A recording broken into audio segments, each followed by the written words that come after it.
2. सत्य उसके उसके गतिहीन और गतिशील। परम सत्य मूलभूत पहलू। ईश्वर जो कि परम सत्य है, उसके अस्तित्व को लेकर काफी वाद विवाद होता रहा है।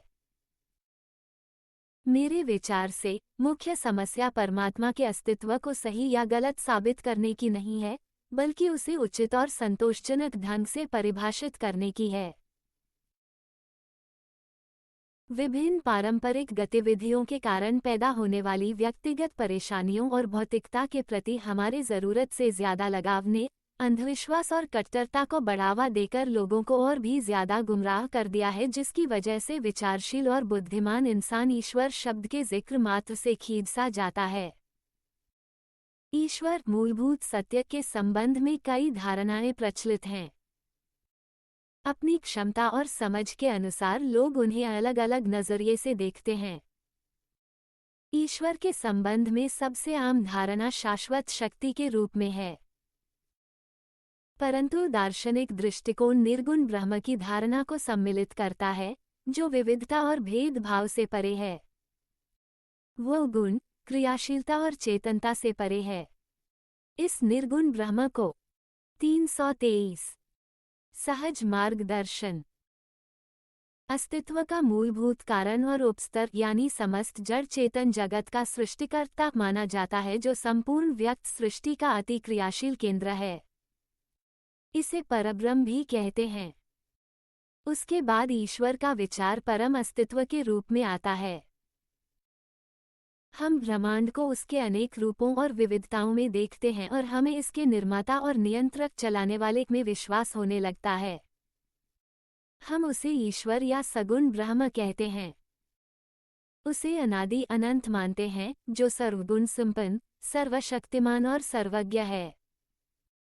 वह सृष्टि का रचयिता होने के साथ साथ उसका संरक्षक और संहारक भी है। केवल निचले स्तर से देखने के कारण ऐसा होता है कि ईश्वर धर्म के ईश्वर के स्वरूप में उपासना की वस्तु बन जाता है, जो लगभग सभी धर्मों की आखिरी पहुंच है। इस सगुण ब्रह्म को अपरा ब्रह्म भी कहते हैं। ऊपर लिखी दो धारणाओं के संबंध में धार्मिक पुस्तकों में बहुत कुछ कहा गया है। कुछ लोग मानते हैं कि निर्गुण ब्रह्म का भाव सगुण की अपेक्षा अच्छा है। दूसरे इससे ठीक विपरीत विचार रखते हैं। वास्तव में दोनों ही गलत हैं। न तो वे निर्गुण ब्रह्म की प्राप्ति कर पाते हैं, न ही सगुण ब्रह्म की। संदेह मार्ग दो हैं, लेकिन ध्येय एक ईश्वर या परम ब्रह्म का साक्षात्कार करना। दोनों ही धारणाएं, जैसा कि आमतौर पर उन्हें समझा गया है, भ्रम पैदा करने वाली हैं। सच तो यह है कि ईश्वर न तो निर्गुण है न ही सगुण, बल्कि वह दोनों से परे है। वह जो है सो है। उसे निर्गुण या सगुण भाव देने वाले हम लोग ही हैं। हम लोगों को इन झमेलों को दूर करने के लिए ये करना चाहिए कि अपनी दृष्टि आदि तत्व पर ही स्थित कर ले, चाहे वह निर्गुण हो या सगुण। वह चाहे जो भी हो, हमें उससे प्रेम करना है। हम जब तक धर्म की सीमाओं में बंधे रहते हैं, धर्म का ईश्वर ही हमारी दृष्टि में रहता है और हम एक या दूसरे विचारों में उलझे रह जाते हैं। धर्म की सीमा के परे जाने पर ही उच्चतम आध्यात्मिक 324 सत्य उसके गतिहीन और गतिशील पहलू, योजक चिन्ह, अल्पविराम, उपलब्धि संभव हो पाती है। वास्तव में जहां धर्म का अंतिम चरण समाप्त होता है, वहीं से आध्यात्मिकता की शुरुआत होती है। धर्म तो केवल वह प्रारंभिक अवस्था है जो इंसान को तैयार कर मोक्ष के मार्ग पर आगे बढ़ाता है। धर्म का आखिरी चरण आध्यात्मिकता की शुरुआत है। आध्यात्मिकता का अंतिम चरण असलियत की शुरुआत है और असलियत की पराकाष्ठा के आगे सच्चा आनंद है। जब वह भी समाप्त हो जाता है तो समझिए हम अपने लक्ष्य पर पहुंच गए हैं। यह उच्चतम सीमा है जिसे शब्दों में बताना लगभग नामुमकिन है। इस प्रकार ईश्वर किसी धर्म या वर्ग विशेष में नहीं पाया जा सकता। न तो उसे किसी निश्चित रूप और कर्मकांड में बांधा जा सकता है और न ही उसे धार्मिक ग्रंथों में ढूंढा जा सकता है। उसे तो हमें अपने हृदय के अंतरतम में ढूंढना होगा। वास्तव में ईश्वर बेहद सरल और सहज है। वह ठोस रूप में नहीं है। उसमें किसी प्रकार की ठोसता नहीं है। ईश्वर सरल एवं अति सूक्ष्म है। असल में ईश्वर की सरलता और शुद्धता ही उसके लिए पर्दा बन गई है। ईश्वर से संबंधित धारणा को समझने के लिए आइए हम एक नास्तिक के तर्क से शुरुआत करते हैं कि ईश्वर नहीं है। गणित की भाषा में कहा जा सकता है कि वह एक ऐसा अंक है जिसे कोई धनात्मक या ऋणात्मक मूल्य नहीं दिया जा सकता। गणित में ऐसे अंक को शून्य कहते हैं। अब किसी नास्तिक से यह सवाल किया जाए कि किस चीज का अस्तित्व है। एक अड़ियल संशयवादी या विरोधी चाहे हर चीज के अस्तित्व को नकार दे, पर वो खुद अपने अस्तित्व को नकार नहीं सकता। फिर से गणित की भाषा में कहा जाए तो उसे आसानी से एक कहा जा सकता है। एक। अब शून्य के जादुई करामात पर ध्यान दीजिए। जैसे जैसे आप शून्य को जिसका अस्तित्व नहीं है, योजक चिन्ह एक जिसका 325 सहज मार्गदर्शन अस्तित्व है कि दाहिनी ओर जोड़ते जाएं तो एक का मूल्य कई गुना बढ़ता जाएगा। इस फैलाव की या बढ़ने की कोई सीमा नहीं हो सकती और उपनिषदों ने इस अनंत को सबसे बड़े से भी बड़ा महत्वमहियान कहा, जो बिल्कुल सही है। अब शून्य को एक की बाईं ओर जोड़ते जाएं, दशमलव बिंदु से यानी घटाते जाएं। इस तरह ज्यादा से ज्यादा शून्य लगाते जाने पर एक का मान शून्य के बेहद करीब पहुंच जाएगा। पुनः इस स्व या एक के सिकुड़ने की कोई सीमा नहीं है और उपनिषदों ने इसे लघुत्तम से भी लघु अनोरणीयान कहा है, जो सही है। मेरा मानना है कि ईश्वर के अस्तित्व पर विवाद करना मिथ्या है। गुजरते वक्त के साथ मानव जाति के विभिन्न सांस्कृतिक गुटों ने अपने अपने भ्रामक विचार ईश्वर विषयक धारणा पर लाद दिए, जिसके कारण इस विवाद का झमेला पैदा हुआ है। इसलिए आवश्यकता इस बात की है कि इस समस्या पर तर्क वितर्क करना छोड़ दिया जाए, क्योंकि तर्क अंतर्दृष्टि और सहज बुद्धि को धूमिल कर लक्ष्य की ओर इंसान की प्रगति में रुकावट पैदा कर देता है। समझने के लिए हम इसे शून्य या केंद्र या आधार कह सकते हैं। आधार के बिना न तो प्रकृति टिक सकती है और न ही ब्रह्मांड। हमारे अस्तित्व के लिए किसी न किसी आधार की आवश्यकता है और वह आधार है ईश्वर या ब्रह्म, जो परम सत्ता है। ये भूमा है, एक तत्वहीन तत्व और एक शक्तिरहित शक्ति। अब मैं आपके सामने एक ऐसे रहस्य के वास्तविक महत्व को प्रकट करता जिसकी जानकारी लोगों को नहीं है। सामान्यतया लोग सत्य को वास्तविकता समझते हैं और उसे ईश्वरीय ज्ञान का मापदंड मानते हैं। हकीकत में ये सारा क्षेत्र तम और सिर्फ तम का है। एक सच्चे योगी के लिए एकमात्र यही अवस्था पाने लायक है। इसमें संदेह नहीं है कि इस बिंदु तक पहुंचना अत्यंत कठिन है। सत्य की अवस्था हासिल करना तो बहुत आसान है, परंतु तम 326 सत्य उसके गतिहीन और गतिशील पहलू योजक चिन्ह कही जाने वाली अवस्था तक पहुंचना इतना आसान नहीं है। इससे परे कुछ भी नहीं है। हालांकि इसके बारे में लोग चर्चा तो बहुत करते रहते हैं, लेकिन ऐसे गिने चुने लोग ही हैं जिन्होंने यहां तक पहुंचने की कभी कोशिश की है। वहां शुद्धता, सरलता और शांति भी नहीं होती। यह अवस्था वास्तव में उन सब के परे है। यह ऐसी अवस्था है जो कई जन्मों की लगातार मेहनत के बाद हासिल होती है। मैं दावे के साथ कह सकता हूं कि विश्व के महानतम संत भी इसे हासिल नहीं कर पाए हैं। निषेध की अवस्था, जो कि असली अस्तित्व है और जिसकी लोग कामना करते हैं, वो इसी में निवास करती है। यहाँ तक पहुँचने से पहले ही सारे क्रियाकलाप समाप्त हो जाते हैं। यही केंद्र बिंदु और अस्तित्व होने की असली अवस्था है, जो ज्यादातर मामलों में जी तोड़ कोशिश करने के बावजूद दुर्लभ है। लोग तम की इस अवस्था को अपना सबसे बड़ा शत्रु समझते हैं। परंतु यदि आपको किसी ऐसे इंसान को परखने का अवसर मिले जिसमें पूर्ण अज्ञानता की दशा का पूर्ण साम्राज्य छाया हुआ हो, तो आप अनुभव करेंगे कि विकास की चरम अवस्था में उसे नन्हे बालक की भांति अपनी दशा का भी भान नहीं रहता। पर अगर उसमें सत का थोड़ा सा संपर्क दे दिया जाए तो उसे अपनी तम की अवस्था का ज्ञान हो जाएगा। इसका कारण यह है कि इन दोनों सत और तम के मिलने से एक ऐसी नई अवस्था पैदा हो जाती है जो उसके समान है, जो सृष्टि का आधार था।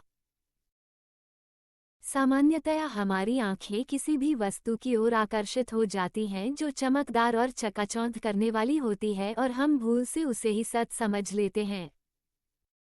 ये चमकीला पदार्थ माया के अलावा और कुछ नहीं है।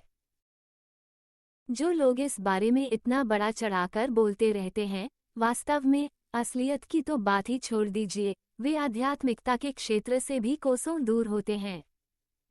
परंतु लोगों 327 योजक चिन्ह सहज मार्गदर्शन ने ऐसी तंद्रा पैदा कर ली है कि वे इस संबंध में कुछ सुनना या समझना ही नहीं चाहते। सच्ची असलियत जो प्रकाश और अंधकार दोनों से परे है, उनकी नजरों से ओझल हो चुकी है। यही मिशन के प्रतीक चिन्ह में दर्शाया गया है, और वह वास्तविक अर्थ में इंसान के पूर्णत्व की अवस्था है, जहां से अधोपतन या नीचे गिरना संभव नहीं है। ये दर्शन का बहुत नाजुक विषय है। आमतौर पर संतों ने प्रकाश और अंधकार से रहित इस अवस्था को ही सत्यपद मान लिया है, जो सही नहीं है, क्योंकि यह अवस्था उसके बहुत आगे है। हकीकत में देखा जाए तो वह उस असलियत का प्रतिबिंब है जो खुद अभी बहुत आगे है।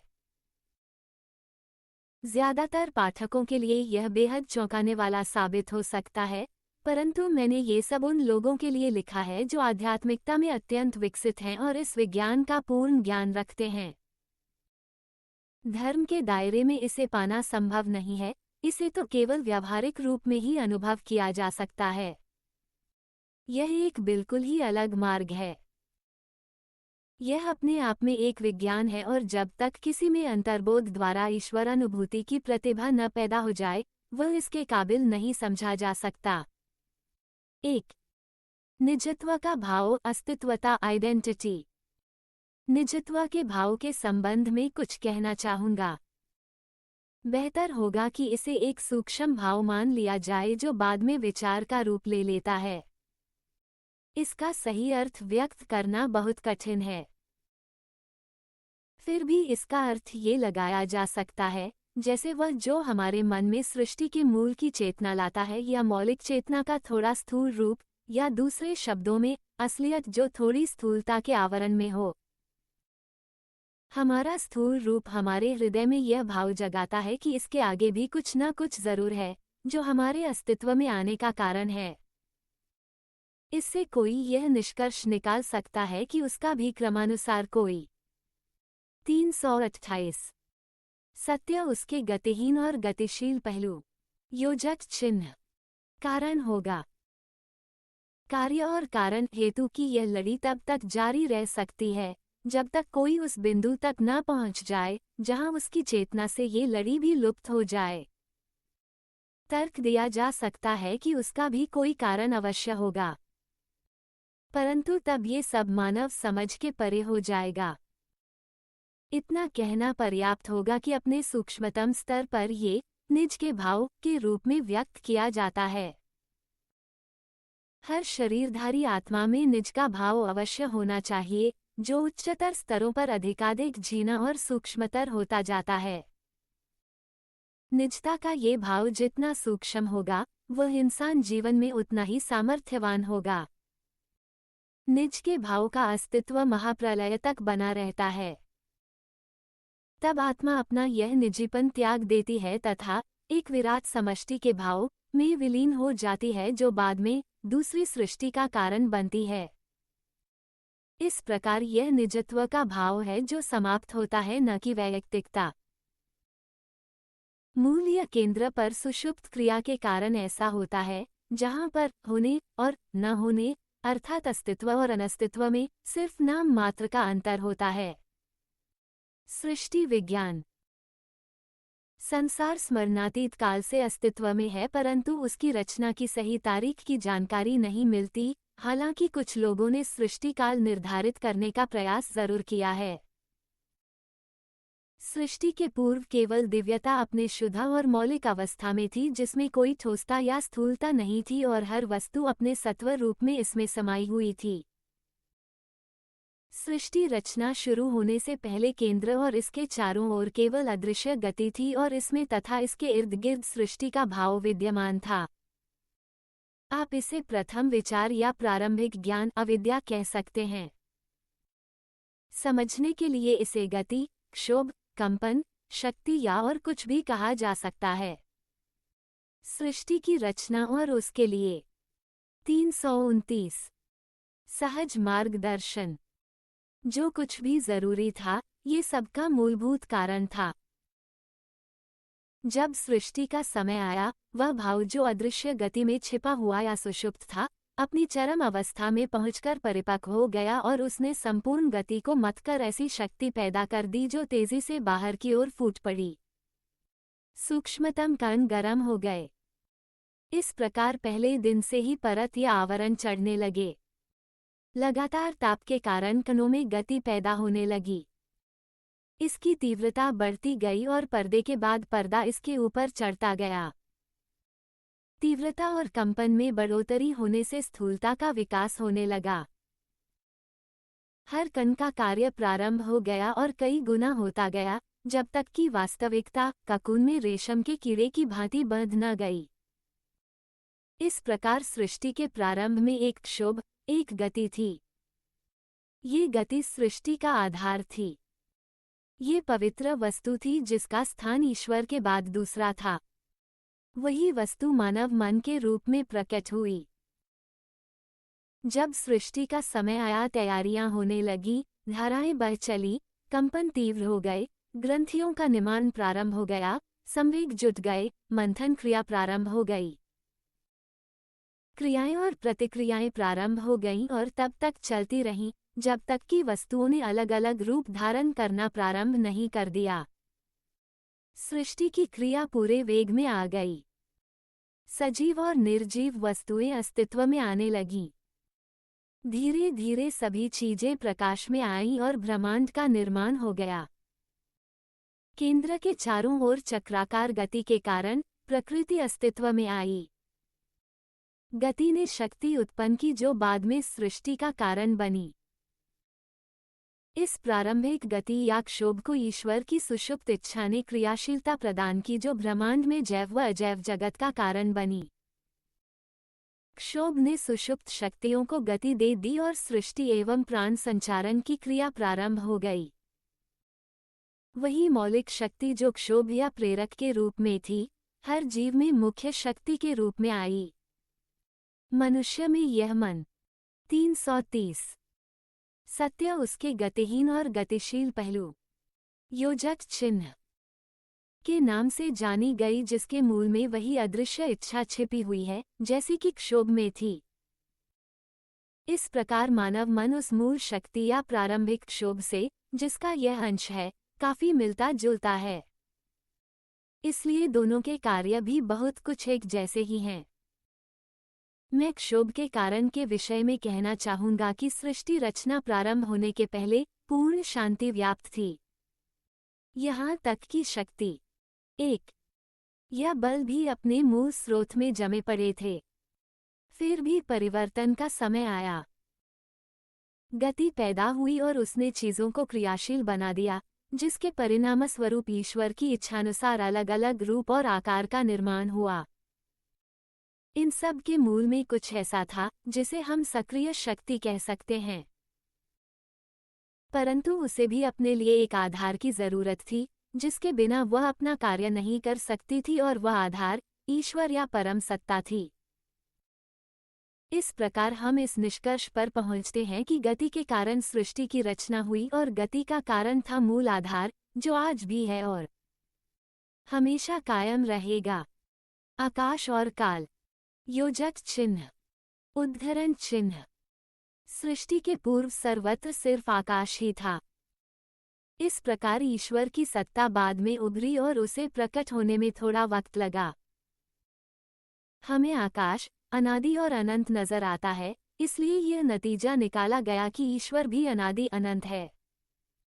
ईश्वर के सत्ता में आने के बाद काल आया। इस प्रकार आकाश ने ईश्वर की रचना के लिए मां का कार्य किया और काल उसकी ऋणात्मक अवस्था थी। हर वस्तु का अंत अंतहीनता में होना है। गति भी हर वस्तु में थी, चाहे वह कितनी ही सूक्ष्म और अदृश्य क्यों न हो। तो सवाल यह उठता है कि फिर आकाश की रचना किसने की? इसका केवल यही जवाब हो सकता है कि ईश्वर और ब्रह्मांड के निर्माण की आवश्यकता के कारण ही। 331 सहज मार्गदर्शन। आकाश के अस्तित्व में आने की आवश्यकता हुई। इसका अस्तित्व है और हमेशा रहेगा और इसीलिए यह शाश्वत है। तो फिर क्यों न आकाश की ही उपासना की जाए? हालांकि ऋग्वेद में इसका संकेत तो अवश्य मिलता है, परंतु सही ढंग से इसका अर्थ स्पष्ट न किए जाने की वजह से रहस्य ही बना रहा और इसका खुलासा न हो सका। अगर कोई व्यक्ति अपने में आकाश की दशा उत्पन्न कर ले तो समझ लीजिए कि उसने विकास की चरम अवस्था हासिल कर ली है, जो निषेध की परम अवस्था के बराबर है और हर इंसान को इसकी आकांक्षा करनी चाहिए। इसमें कोई संदेह नहीं कि समस्या का हल आश्चर्यजनक है और साथ ही सटीक भी। आकाश अपने आप में पूर्ण है, परम है। इसकी रचना कणों से नहीं हुई है और न ही इसमें कोई क्रियाशीलता है। ये पूर्णतया शुद्ध और अमिश्रित है। वास्तव में इसे सबको समझाना बहुत मुश्किल है। आकाश अंतरिक्ष है और अवकाश काल या समय है, दोनों एक दूसरे से बिल्कुल अलग हैं। काल जिसकी रचना आकाश ने की है उसे आकाश की स्थूल अवस्था के रूप ले सकते हैं। हकीकत यह है कि ब्रह्मांड काल या अवकाश की अभिव्यक्ति है, जबकि ईश्वर आकाश की भीतरी घेरे या परिसर ने बाहरी जगत की रचना की। बीच का भाग अंतराल है। यदि मध्य भाग सहित बाहरी आवरण समाप्त हो जाए, जैसा कि महाप्रलय के समय होता है, तब केवल आकाश शेष बचता है। इसका तात्पर्य ये हुआ कि अस्तित्व आकाश के रूप में परिवर्तित हो जाता है, अथवा दूसरे शब्दों में अस्तित्व ही आकाश है। सृष्टि रचना से पहले केवल परमतत्व ही विद्यमान था, तब काल अथवा समय का प्रश्न ही नहीं था।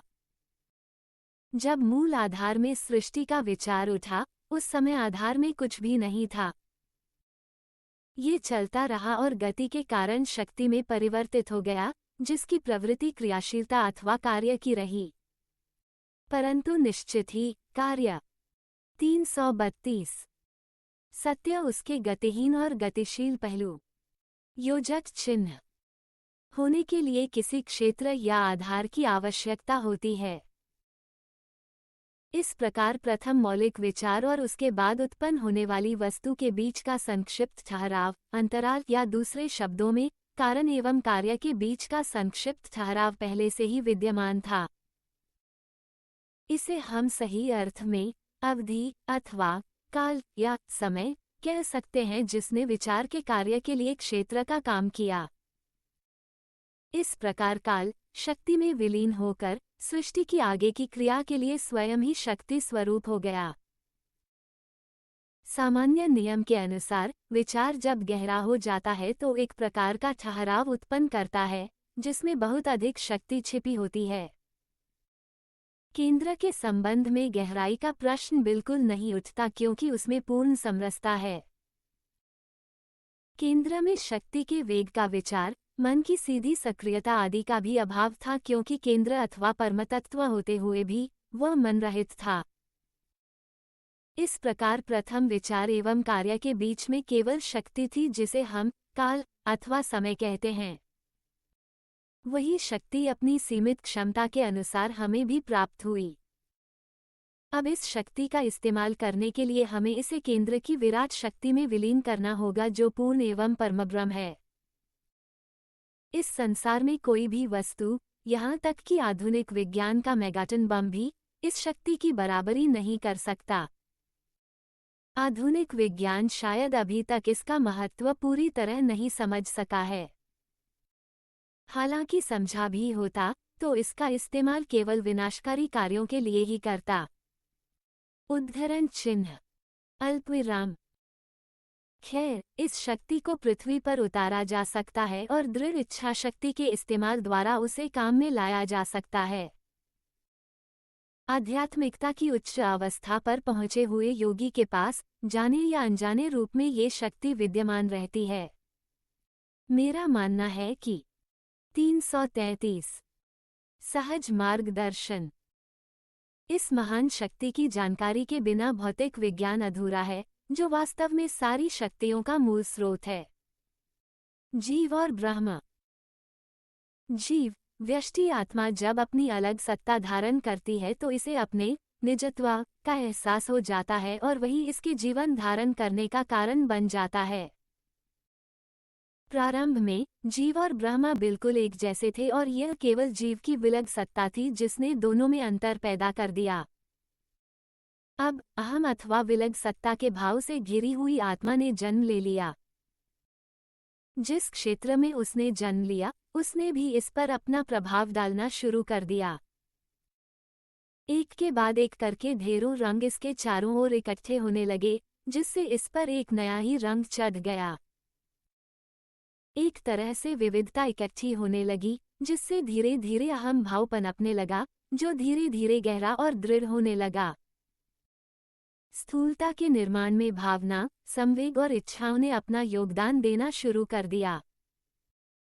इस प्रकार जीव ने सोने की चिड़िया की भांति अपने आप को देह रूपी लोहे के पिंजरे में पूरी तरह कैद कर लिया। ये सारा तमाशा विचारों, संवेगों, भावनाओं और इच्छाओं, अहम के क्षेत्र की क्रियाओं, प्रतिक्रियाओं के फलस्वरूप हुआ, जिससे इसकी मलिनता और धुंधलापन बढ़ता गया। यही संक्षेप में जीव का पूरा इतिहास है। अब अगर सुयोग से ये किसी के सक्रिय संपर्क में आ जाए, जो उसे उसके मूलस्थान की याद दिला सके, तो यह एक एक करके अपने ऊपर पड़े आवरणों को उतारकर फेंकने लगता है। परंतु चूंकि जीव में गति होती है, इसलिए इसे सृष्टिकर्ता अर्थात ब्रह्म का भी बोध होता है। इस प्रकार जीव शब्द अपने में गति एवं चिंतन का भाव भी रखता है। ये दोनों चीजें जीव में साथ साथ होती हैं।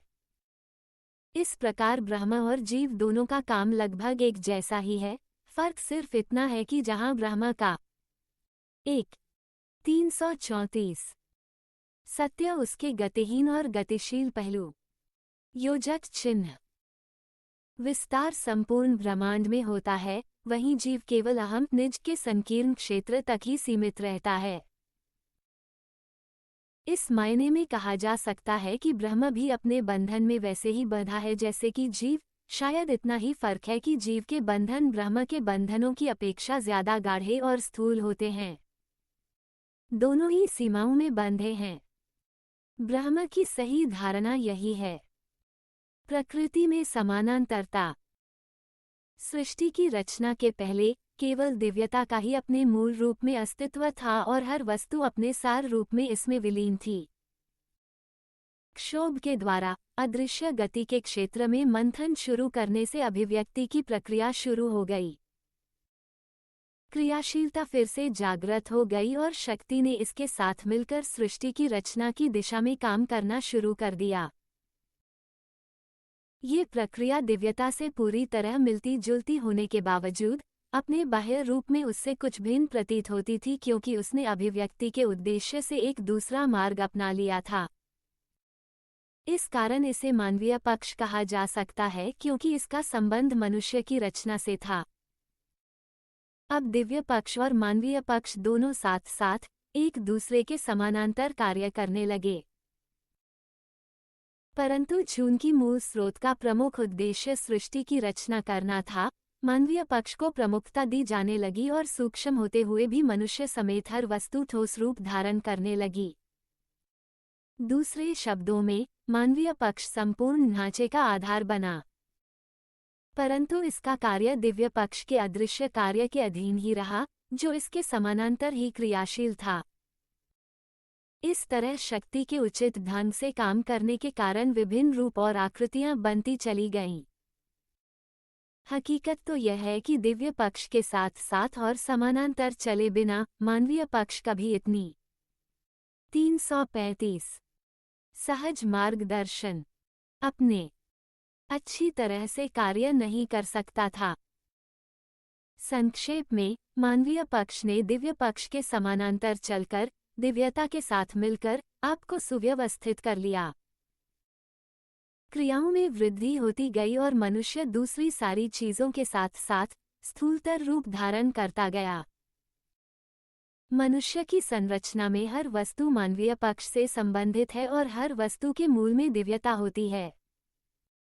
इसीलिए कहा जाता है कि ईश्वर का निवास मनुष्य में है और सभी धर्म इस बात पर एकमत हैं। इसलिए हमारा परम उद्देश्य तभी पूरा होगा जब हम दिव्यता के साथ कदम से कदम मिलाकर चलें और अपने मानवीय पक्ष को उससे जोड़ लें। अब चूंकि दोनों एक ही महान ईश्वर परमात्मा से निकले हैं, इसलिए मानवीय पक्ष भी दिव्य पक्ष की भांति शुद्धतम अवस्था में था। उस वक्त इसमें सक्रिय शक्ति नाम मात्र के लिए थी, या कहा जा सकता है कि वो सुषुप्त अवस्था में थी। क्रियाओं और प्रतिक्रियाओं के कारण जो झटके लगे, उन्होंने उसमें एक तरह की जागृत अवस्था का संचार कर दिया और विविधता एवं विरोधाभास सामने आने लगे। सर्दी और ताप ने अलग अलग तरीके से प्रभाव डालना शुरू कर दिया। ये सारी वस्तुएं मनुष्य की संरचना में प्रवेश कर गईं और अस्तित्व में होने वाली समस्त वस्तुओं का भंडार बन गईं। अब हमें सिर्फ इतना करना है कि उन्हें फिर से उनकी मूल अवस्था में ले आएं, या दूसरे शब्दों में उन्हें संतुलित और शांत अवस्था में दोबारा ले आएं, ताकि उनका दिव्यता से संबंध बना रहे। उनमें उचित संतुलन पैदा करना ही उसे पाने का एकमात्र तरीका है और सहज मार्ग में हम यही करते हैं। आज मैंने ईश्वर का रहस्य खोला है ताकि लोगों को इंसान के पूर्णत्व हासिल करने या दैवीकरण का सही अर्थ समझाया जा सके। 336 सत्य उसके गतिहीन और गतिशील पहलू। योजक चिन्ह अवतार। सच कहा जाए तो हमने ही उन साधनों को इकट्ठा कर लिया जिन्होंने एक लघु सृष्टि की रचना कर डाली। शुरू में इच्छाशक्ति के एक झटके के द्वारा गति पैदा करने के अलावा इसमें ईश्वर का काम नामात्र का था। जिस प्रकार हर तरह के कलपुर्जों का आधार पृथ्वी में पड़ा लोहा है, उसी प्रकार सभी चीजों का मूल कारण वह द्रव्य पदार्थ था जो सार रूप में हर वस्तु में विद्यमान था। इच्छाशक्ति के झटके में पूरा वेग था जो अब भी है और अंत तक बना रहेगा। इस दृष्टि से देखा जाए तो सृष्टि का आदि और अंत एक ही गति के दो अलग अलग किनारों के समान है। बीच का स्थान जो वास्तविक शक्ति से बना था, मुख्य कारण था जिससे ब्रह्मांड का संपूर्ण ढांचा अस्तित्व में आया। इसमें इतनी अधिक शक्ति है जो बिजली की तरह झटके देती है। मध्य भाग केंद्र का कार्य करता है। उससे थोड़े नीचे मुख्य सक्रिय शक्ति है और यही उसका कारण है। केंद्रीय बिंदु से थोड़े ही मिलीमीटर दूर एक और भी बिंदु है जहां पर अनुप्राणित जीवन शक्ति पूरी तरह संतुलित रहती है। बहुत दूर से देखने के कारण मैं इस दूरी को केवल कुछ मिलीमीटर कहता हूं, परंतु शारीरिक सीमा से परे जाकर अगर उसे पास से देखा जाए तो ये दूरी अनंत प्रतीत होगी। केंद्रीय बिंदु से हम जितना ऊपर चलते जाते हैं, शक्ति उतनी ही क्षीण होती जाती है जो वास्तविकता से हमारा निकट संबंध दर्शाती है। क्षीण शक्ति मनुष्य के हिस्से में आती है, जबकि केंद्रीय बिंदु की तीव्र शक्ति अवतारों के हिस्से में आती है, जो उस बिंदु की दशाओं से पूरी तरह आवेशित रहते हैं। अवतार के रूप में श्री कृष्ण केंद्रीय बिंदु के क्षेत्र से आए हैं, जबकि राम दूसरे सिरे से। इसी कारण उनमें मानवीय गुणों की साम्यता अधिक थी। वे जीवन का एक ऐसा आदर्श प्रस्तुत करते हैं जिसे पाने की कोशिश मानव होने के नाते हर इंसान को करनी चाहिए। 337 सहज मार्गदर्शन कुछ लोगों का विचार है कि अवतारों में विशिष्टता नहीं होती। मैं उन लोगों से सहमत नहीं हूँ, क्योंकि यदि उनमें विशिष्टता न होती तो उन्हें जो काम दिया गया था उसे पूरा करने के लिए वे शारीरिक रूप से कार्य नहीं कर पाते। अपने कार्य के लिए उन्हें भी एक भौतिक शरीर की आवश्यकता होती है जिसमें वृद्धि और विकास होता है। जिस तरह विशिष्टता औरों के लिए जरूरी है, उसी तरह यह अवतारों के लिए भी परम आवश्यक है। अवतार किसी निश्चित प्रयोजन के लिए आते हैं और जो कार्य उन्हें सौंपा जाता है उसके लिए सारी आवश्यक शक्तियां उनमें मौजूद होती हैं। एक तरह से देखा जाए तो उनके धरती पर जन्म लेने के लिए वे संस्कार का कार्य करती हैं। जब उनका कार्य समाप्त हो जाता है तो वे शक्तियां उनसे वापस ले ली जाती हैं।